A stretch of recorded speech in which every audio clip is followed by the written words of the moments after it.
আপনি কি কখনো ভেবে দেখেছেন কেন ফেসবুকে ঢুকলেই আপনার পছন্দের জিনিসগুলোই সবার আগে সামনে আসে? কেন কিছু পোস্টে হাজার হাজার লাইক পায় আর কিছু পোস্ট কেউ দেখতেই পায় না?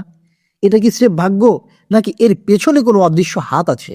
আজ আমরা ফেসবুকে সেই অদৃশ্য মস্তিষ্ক বা অ্যালগরিদম নিয়ে কথা বলবো।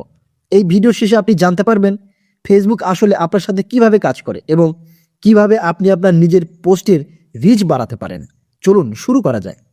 ফেসবুক অ্যালগরিদম মূলত চারটি প্রধান ধাপ অনুসরণ করে আপনার ফিড সাজায়।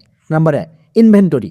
আপনি যখন ওই অ্যাপটি খোলেন, ফেসবুক আপনার বন্ধু এবং ফলো করা পেজগুলোর কয়েক হাজার পোস্টের একটা তালিকা তৈরি করে।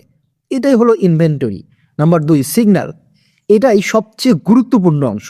ফেসবুক দেখে পোস্টটি কে করেছে, পোস্টের ধরন কি, পোস্টটিতে কত দ্রুত রিয়্যাক্ট বা কমেন্ট আসছে। এটাই হলো signal. Number 3, prediction.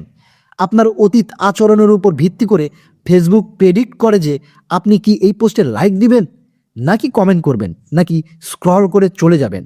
Number 4, scoring. সবশেষে প্রতিটি পোস্টকে একটি নির্দিষ্ট স্কোর দেওয়া হয়।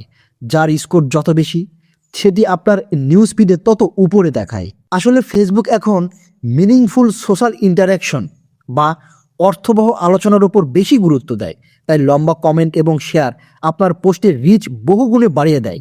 সহজ কথায়, ফেসবুক চায় আপনি যেন তাদের প্ল্যাটফর্মে বেশিক্ষণ সময় কাটান, আর তার জন্য তারা আপনাকে ঠিক সেটাই দেখায় যা আপনি দেখতে ভালোবাসেন। কিন্তু মনে রাখবেন, আপনি যা দেখছেন তার উপর আপনারও নিয়ন্ত্রণ আছে।